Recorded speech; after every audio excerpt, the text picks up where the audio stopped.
Seguimos aquí en la mañana. El número de candidaturas sin precedentes en Perú, eso mencionamos ahora para las elecciones que van a desarrollarse en el 2026. El Jurado Nacional de Elecciones ha cerrado ya el plazo para la inscripción de las listas rumbo a estas votaciones. Ha dado inicio formal a una etapa de revisión de expedientes, de presentación y eventuales apelaciones también, conforme a lo que es el cronograma electoral vigente. Según la información publicada en la plataforma oficial del JNE, el Consejo Nacional Electoral, la Junta Nacional Electoral, 36 organizaciones políticas han logrado hasta el momento inscribir sus candidaturas dentro de este plazo que ha sido establecido. Entre los candidatos presidenciales están presentadas las solicitudes también como Keiko Fujimori del Partido Fuerza Popular, que va a buscar por cuarta ocasión alcanzar la presidencia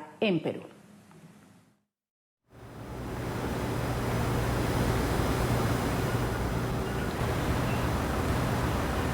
Vamos a analizar esta situación en Perú.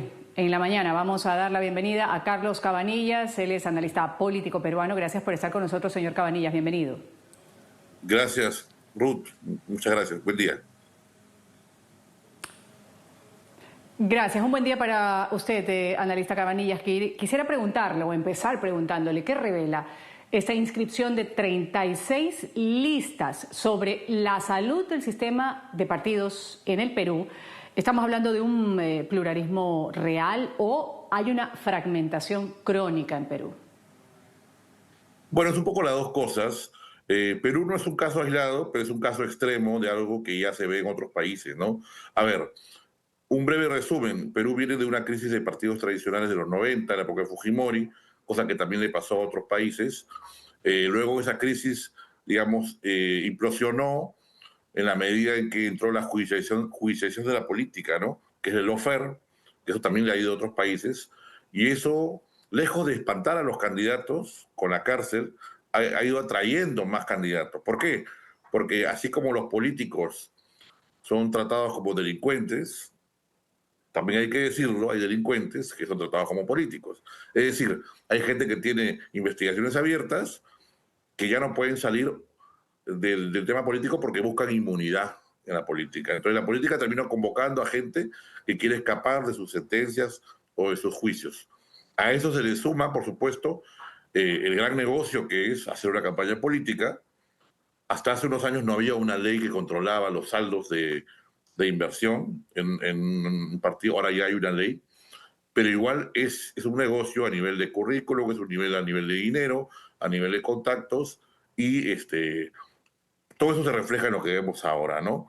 Una valla baja, porque las firmas se pueden falsificar, como en muchos países hay mucha informalidad, y un estímulo alto para entrar, porque te dan dinero, te dan joyerías y te dan cierto acceso a hacer lobby, ¿no? Actualizar. Ahora, Carlos, usted ha mencionado hace un momento que puede haber gente que busca impunidad en la política. ¿Hay algún caso que citar en particular? Bueno, sin duda, ¿no? Sin duda. O sea, tenemos, así como tenemos presidentes sentenciados o presos, también tenemos políticos que han entrado han llegado a la política, para la redundancia, desde la criminalidad, ¿no? El caso pues famoso de Daniel Urresti, que está preso, que fue candidato a la alcaldía. Antes de ser candidato tenía una sentencia por asesinar a un periodista y está preso por eso. Ahora, no es un caso aislado, hay casos más ambiguos, como el de Antauro Humala, donde él hizo una revuelta, un levantamiento militar contra Alejandro Toledo, lo cual fue un hecho político, pero por supuesto fue un hecho también delictivo y militar y golpista, ¿no? Entonces, hay esta delgada línea en donde entra gente que ha cerrado el Congreso, por ejemplo, ¿no? Entra gente que ha hecho levantamientos armados, golpes de Estado, ¿no? Tenemos el caso de Pedro Castillo, que hizo un golpe de Estado y que inmediatamente pasó a la acera de los golpistas.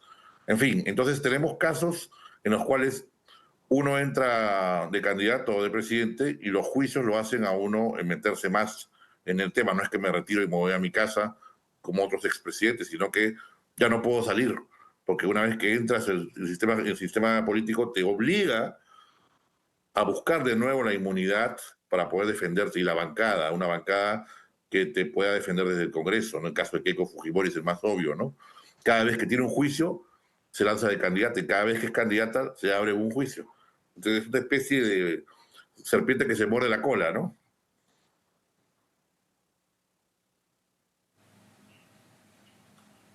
Ahora, Carlos, ¿por qué se hace tan ingobernable la situación en el Perú, hablando del Ejecutivo? Ustedes han tenido una cantidad de presidentes en los últimos años, hay presidentes presos, como usted dice, investigados en otros casos, tienen un presidente interino ahora, va a estar unos pocos meses en el poder. Y cito esto, hablando de la salud, de cómo está la política en Perú. Hace un momento usted mencionaba, sucede en algunos países. Sí, en Ecuador, por ejemplo, tuvimos 17 candidatos presidenciales en su momento, cuando somos 17 millones de habitantes. ¿Qué está pasando con esto? ¿Por qué listas se integran en un sistema político que ya está de por sí complicado, enfermo además? Sí, el caso de Perú es particular, pero como digo, no creo que sea único, creo que es una suma de factores que ha habido en otros países también. Ha mencionado el caso de Ecuador, ¿no? Ahora, en Ecuador hay muerte cruzada, como hace poco se hizo. Acá no hay muerte cruzada. Eso quiere decir que cuando un presidente llega a un entrampamiento con el Congreso, no hay forma de resolverlo llamando elecciones, sino que asume el vicepresidente. Perú es uno de los pocos países en la historia, quizá el único, no lo sé, que tiene dos vicepresidentes. Dice la historia que Sánchez Cerro, un político del siglo XIX, que era militar, creó la segunda vicepresidencia porque el primer vicepresidente complotaba contra el presidente, en complicidad con el Congreso y con otros políticos. Entonces el segundo, de alguna manera, anula al primero, ¿no? Lo cual habla de una historia de traiciones, por supuesto, que viene desde el siglo XIX, incluso antes.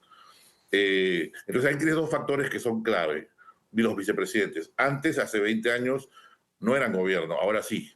Se ha hecho una ley, no es una ley expresa, pero digamos, se ha hecho una tradición que los vicepresidentes son también gobierno. Entonces, y eso responde al hecho de que los partidos son débiles y no saben defender a sus presidentes. Y tenemos una bomba atómica que es la vacancia, que acá no hay impeachment como en Estados Unidos, entonces la vacancia es como una bomba donde tú apretas y puedes vacar al presidente casi por cualquier razón, si tienen los votos para conseguirlo. Entonces nuestro sistema presidencialista se ha vuelto una especie de simbiosis con una especie de parlamentarismo falso, ¿no? Entonces, claro, y sin embargo no hay crisis económica, como hubo en Argentina cuando hubo los 7 presidentes, que se yo, en la época del 2001, ¿no? Acá es una cosa muy rara, es una crisis puramente política, no económica, la economía va por su lado y le va bien. Es puramente un tema partidario de mayorías y de control del Congreso, ¿no?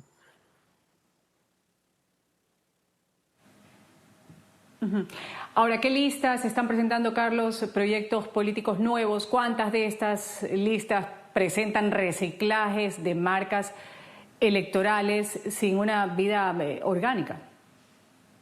Un montón, la gran mayoría, la gran mayoría. Los pocos son los partidos que tienen una historia tradicional y lamentablemente los partidos más tradicionales, que son los más respetables, también son los más, tienen también más corrupción en sus procesos electorales, tienen mucho amarre, mucha trampa también. Entonces, lamentablemente los partidos con dueño, que se le llama a estos partidos nuevos, que vienen normalmente con una persona con mucho dinero, como López Aliaga, como César Acuña, como José Luna, que son gente con mucho dinero que viene de las universidades del negocio y de la educación, porque la educación se ha vuelto un negocio, ¿no? Por ejemplo, ¿no? Esa gente que tiene partidos de un solo dueño y son, entre comillas, más eficientes, ¿no? Pero bueno, son partidos cascarón que para el vehículo del ego del candidato de turno, ¿no? Ahora, estos 36, como usted dice, son 36 y 3 alianzas, hay de todo, ¿no? Hay desde reciclados, funcionarios de otras áreas, ex candidatos, expresidentes, delincuentes buscando un refugio, populistas, hay de todo y creo que es lamentable que haya tantas opciones. Ideológicamente no es tampoco tan distinto a algunas de las otras, pero creo que es un reflejo también de la capacidad de ponernos de acuerdo y lograr un liderazgo en el cual se pueda llegar a un consenso, ¿no? Históricamente, cada vez que el partido de gobierno no tiene mayoría en el Congreso, casi en todos los casos, salvo uno, termina en golpe de Estado o cierra el Congreso. El único caso que no terminó así, que no pidieron vacancia ni cerraron el Congreso, fue el de Alan García, porque es un partido, el APRA es un partido histórico muy, muy fuerte, que más o menos se mantiene. Pero ni siquiera el APRA está bien ahora, ¿no? Carlos, voy a agradecer su tiempo aquí con NTN 24. Carlos Cabanillas, analista político desde Perú. Gracias. Gracias a ustedes.